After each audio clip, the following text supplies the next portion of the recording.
بسم اللہ الرحمن الرحیم۔ السلام علیکم۔ کہا جاتا ہے کہ کسی زمانے میں ایک بڑا بادشاہ تھا۔ اس کے ہاں ایک کہن یا جادوگر تھا جو اپنے فن میں کمال رکھتا تھا۔ اس کی سلطنت گویا اسی کے جادو کے بل بوتے پر قائم تھی۔ بادشاہ کے دشمنوں کو وہ اپنے جادو کے زور سے ہلاک کر دیتا تھا۔ لڑنے جھگڑنے کی ضرورت نہ پڑتی تھی۔ امرائے سلطنت اور ارکان دولت اگر بادشاہ سے ناراض ہوتے یا سرتابی کرتے تو یہ اپنے جادو سے ان کا رخ بادشاہ کی طرف موڑ دیتا تھا۔ اسی طرح وہ ہر کام جادو سے کروا لیتا تھا۔ جب وہ جادوگر بوڑھا ہو گیا اور اس کو اپنی زندگی سے نا امیدی ہوئی تو اس نے بادشاہ سے عرض کیا کہ میں بوڑھا ہو گیا ہوں، میری عمر اخیر ہونے کو ہے، آپ کوئی ذہین اور سمجھدار لڑکا میرے سپرد کریں تاکہ میں اس کو اپنا علم سکھا دوں، تاکہ میرے بعد وہ آپ کے امور سلطنت کو درست رکھے۔ چنانچہ بادشاہ نے ایک عاقل اور ہوشیار لڑکا اس کے حوالے کر دیا۔ وہ لڑکا اسی جادوگر کے پاس صبح شام حاضر ہونے لگا اور جادو کا فن سیکھنے لگا۔ راستے میں ایک راہب درویش اپنے عبادت خانے میں رہتا تھا۔ راوی کہتے ہیں کہ اس وقت راہب لوگ اپنے اصلی دین عیسوی پر قائم تھے۔ ایک دن اس لڑکے نے دیکھا کہ بہت سے لوگ عبادت خانہ سے نکل رہے ہیں۔ اس لڑکے نے معلوم کیا کہ یہاں کون رہتا ہے۔ لوگوں نے بتایا کہ یہاں ایک راہب عابد رہتا ہے۔ یہ سن کر وہ لڑکا بھی اس راہب کے پاس پہنچا اور اس کی باتیں سنی۔ راہب کی باتوں سے اس کا قلب متاثر ہوا۔ راہب نے اس لڑکے کو دین حق اور توحید کی تعلیم دینی شروع کی تو وہ لڑکا ایمان لے آیا۔ یہ لڑکا جادوگر کے پاس جاتے ہوئے راستے میں راہب کے پاس ٹھہر جاتا تھا اور دیر ہو جانے کی وجہ سے جادوگر اس لڑکے پر غصہ ہوتا تھا اور زدگوب کرتا۔ لڑکا کہہ دیتا کہ مجھے گھر میں دیر ہو گئی۔ آخر جادوگر نے بادشاہ کے پاس شکایت کی۔ بادشاہ نے لڑکے کو تاکید کی کہ سحر کے پاس سویرے پہنچا کرو۔ اس کے درباریوں نے کہا کہ یہ لڑکا سویرے گھر سے آتا ہے، راستے میں دیر کرتا ہے، تو بادشاہ اور ساحروں نے یہ خیال کیا کہ کھیل میں لگ جاتا ہوگا، اس لیے دونوں نے لڑکے کو خوب تنبیہ کی، لیکن لڑکا راہب کے پاس جاتا رہا۔ ایک دن یہ لڑکا راہب کے پاس سے بادشاہ کی طرف واپس ہو رہا تھا۔ کیا دیکھتا ہے کہ کسی مولک جانور نے راستہ روک رکھا ہے۔ لوگ ادھر ادھر دونوں طرف رکے کھڑے ہیں۔ لڑکے نے دل میں خیال کیا کہ آج امتحان لیتا ہوں کہ راہب حق پر ہے یا سحر حق پر ہے۔ یہ خیال کر کے اس نے ایک پتھر اٹھایا اور یہ کہہ کر اٹھایا کہ اے خدا، اگر اس راہب کا مذہب حق ہے تو اس پتھر سے اس جانور کو ہلاک فرما، اور وہ پتھر اس کو مار دیا اور وہ جانور اس سے فوراً ہلاک ہو گیا۔ لوگوں نے یہ واقعہ دیکھا تو کہنے لگے کہ اس کو جادوگری میں کمال حاصل ہو گیا ہے۔ لڑکے کی ہر جگہ تعریف ہونے لگی اور اس کی خوب شہرت ہو گئی۔ راہب تک بھی پہنچ گئی۔ آہستہ اس نے لڑکے کو تنہائی میں بلا کر کہا، بیٹا، تجھ کو اللہ تعالیٰ نے بزرگی کمال سے نوازا ہے۔ میں جانتا ہوں کہ تیرا مرتبہ بہت بلند ہوگا اور تو کسی آزمائش میں مبتلا ہوگا، لیکن یاد رکھنا میں بہت کمزور اور بوڑھا ہوں، کسی کو میرا پتہ نہ دینا۔ لڑکے سے قول و قرار لے کر راہب مطمئن ہو گیا۔ ادھر راہب کی صحبت اور انجیل مقدس کی تلاوت و اتباع کی برکت سے حق تعالیٰ نے اس لڑکے کو ولایت عظمیٰ سے نوازا، یہاں تک کہ کوڑی، مادرزاد نابینا اور لا علاج مریض اس لڑکے کی دعا سے شفا یاب ہونے لگے۔ لڑکا خوب مشہور ہو گیا۔ اس شہرت کو سن کر اس بادشاہ کا نابینا مصاحب اس کے پاس آیا اور خوب تحفے نذرانے پیش کر کے عرض کیا کہ مجھ پر بھی توجہ فرمائیے اور میری آنکھیں بھی اچھی کر دیجیے۔ لڑکے نے کہا کہ مجھے کوئی نذرانہ ہدیہ درکار نہیں اور شفا میرے ہاتھ میں نہیں ہے۔ اللہ تعالیٰ شفا دینے والا ہے۔ اگر آپ اللہ وحدہ لا شریک پر ایمان لائیں اور شرک و بت پرستی سے توبہ کر لیں تو میں اللہ سے دعا کروں گا، پروردگار عالم آپ کی بینائی واپس عطا فرما دیں گے۔ وہ اندھا اسی وقت مجلس میں مشرف با ایمان ہوا اور لڑکے نے دعا کی اور اس کی آنکھیں روشن ہو گئیں۔ معمول کے مطابق جب یہ شخص بادشاہ کی مجلس میں حاضر ہوا تو بادشاہ کو اس کی بینائی پر تعجب ہوا۔ اس سے معلوم کیا کہ میری مملکت کے تمام معالج تیری آنکھ کے علاج سے عاجز ہو گئے تھے، آخر تجھ کو کس سے شفا حاصل ہوئی؟ مصاحب نے کہا کہ میرے پروردگار نے اپنی قدرت سے مجھے بینائی عطا فرمائی ہے۔ بادشاہ نے کہا کہ میرے سوا تیرا پروردگار کون ہے؟ مصاحب نے کہا کہ میرا، آپ کا اور اس ساری کائنات کا پروردگار وہ اللہ ہے جس نے ساری مخلوق کو پیدا کیا۔ بادشاہ غضبناک ہوا اور اس مصاحب کو سخت سزا دی اور پوچھا کہ یہ عقیدہ تجھ کو کس نے سکھایا؟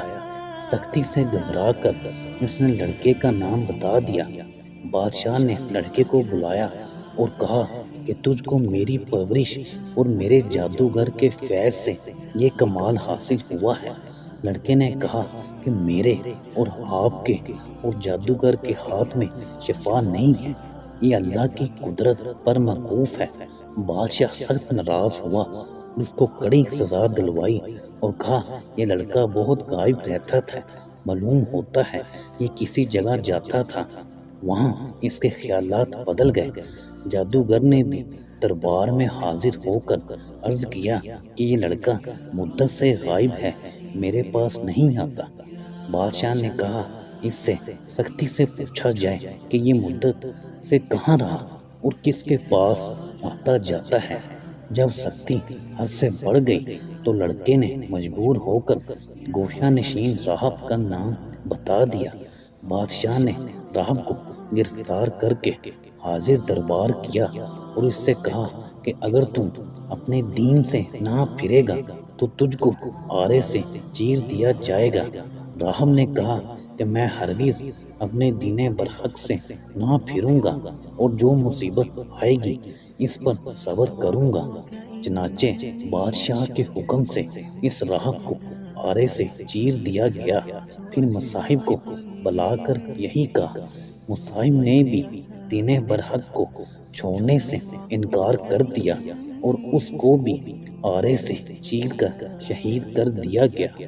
پھر لڑکے کو بلا کر سمجھایا گیا کہ اگر تجھ کو زندگی محبوب ہے تو باز آ جا، ورنہ تم ان دونوں کا انجام دیکھ چکا ہے، تیرا حشر بھی یہی ہوگا۔ لڑکے نے بادشاہ کی بات ماننے سے انکار کر دیا تو بادشاہ نے چند آدمیوں کو حکم دیا کہ اس لڑکے کو پہاڑ کی چوٹی پر لے جاؤ اور اس کو خوب سمجھاؤ، اگر مان گیا تو اس کو بڑا مقام دوں گا اور اپنا مصاحب بنا لوں گا، اور اگر یہ باز نہ آئے تو پہاڑ کی چوٹی پر سے اس کو دھکیل دینا تاکہ اس کے اعضاء پاش پاش ہو جائیں۔ جب اس کو پہاڑ پر لے گئے اور سمجھایا دھمکایا تو لڑکے نے اللہ سے اپنی حفاظت کی دعا کی۔ اسی وقت پہاڑ پر زلزلہ پیدا ہو گیا اور شاہی لوگ پہاڑ پر سے گر کر ہلاک ہو گئے۔ لڑکا بعافیت گھر واپس آیا۔ بادشاہ نے پوچھا کہ وہ لوگ کہاں ہیں جو تجھ کو لے گئے تھے؟ لڑکے نے جواب دیا کہ میرے پروردگار نے ان کے شر سے میری حفاظت کی اور ان کو ہلاک کر دیا۔ بادشاہ نے دوسرے چند آدمیوں کو حکم دیا کہ اس لڑکے کو ایک کشتی میں سوار کر کے دریا میں لے جاؤ، یہ اپنے دین سے باز آئے تو بہتر ہے ورنہ دریا میں پھینک دو۔ چنانچہ وہ اس کو دریا میں لے گئے اور سمجھایا۔ لڑکے نے پھر دعا کی تو کشتی الٹ گئی اور شاہی لوگ غرق ہو گئے اور لڑکا صحیح سالم واپس آ گیا۔ بادشاہ نے مواجرہ پوچھا تو لڑکے نے پورا قصہ بیان کر دیا۔ اس لڑکے نے کہا، اے بادشاہ، تو مجھے مار نہیں سکتا۔ ہاں، تجھ کو میرا قتل ہی مقصود ہے تو اس کی تدبیر میں بتاتا ہوں۔ اگر وہ تدبیر اختیار کرے گا تو تم مجھ کو مار سکے گا۔ بادشاہ نے تدبیر پوچھی تو لڑکے نے کہا، اس شہر کے تمام لوگوں کو شہر سے باہر ایک میدان میں جمع کر لے اور مجھ کو سولی پر چڑھا کر ایک تیر اپنی ترکش سے نکال کر کلمہ بسم اللہ ربی حاذل غلام کہہ کر وہ تیر میرے مار تو میں مر جاؤں گا۔ بادشاہ نے یہی کیا تو تیر اس لڑکے کی کن پٹی پر لگا۔ اس لڑکے نے اپنا ہاتھ کن پٹی پر رکھ لیا اور یہ کہتا ہوا شہید ہو گیا کہ میں اپنے پروردگار کے نام پر شہید ہو کر کامیاب ہو گیا۔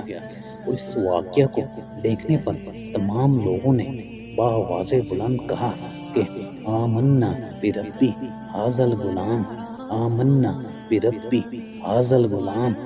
یہ سن کر بادشاہ کے درباریوں نے کہا کہ آپ نے ان تینوں کو ہلاک کر دیا ہے جو آپ کے مذہب کے خلاف تھے، مگر اب تو سب ہی لوگ آپ کے خلاف ہو گئے۔ یہ بات سن کر بادشاہ نہایت غضبناک ہوا اور شرمندگی سے چلا اٹھا اور خندقیں کھدوا کر اس میں آگ دہکانے کا حکم دے دیا۔ چنانچہ خندق میں آگ دہکائی گئی اور اس کے کنارے پر اعیان سلطنت کرسیاں بچھا کر بیٹھ گئے اور سب کو حاضر ہونے کا حکم دیا اور کارندوں سے کہا کہ سب سے معلوم کرو، جو اپنے دین سے نہ پھرے اس کو آگ میں ڈال دو۔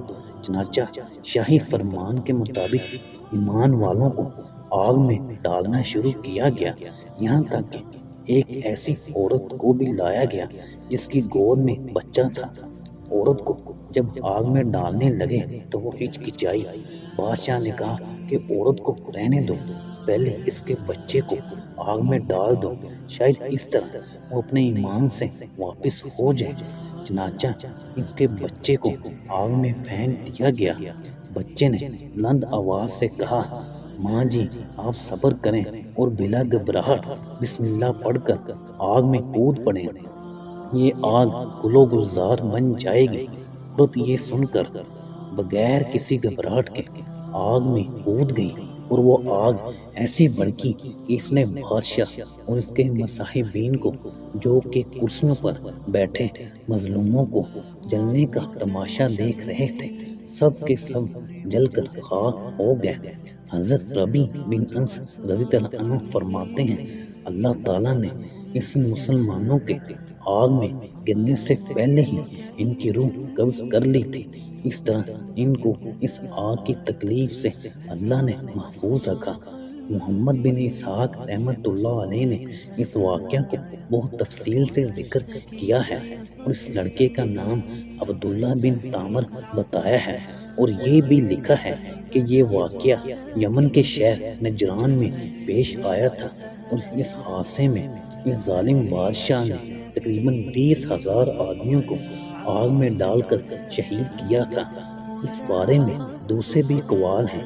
محمد اسحاق کی روایت میں یہ بھی ہے کہ یہ لڑکا عبداللہ بن تامر جس مقام پر مدفون تھا، حضرت عمر فاروق رضی اللہ عنہ کے زمانۂ خلافت میں اتفاق سے کسی ضرورت کی بنا پر وہ زمین کھودی گئی تو اس میں عبداللہ بن تامر کی لاش صحیح سالم اس طرح برآمد ہوئی کہ وہ بیٹھے ہوئے تھے اور ان کا ہاتھ اپنی کن پٹی پر رکھا ہوا تھا۔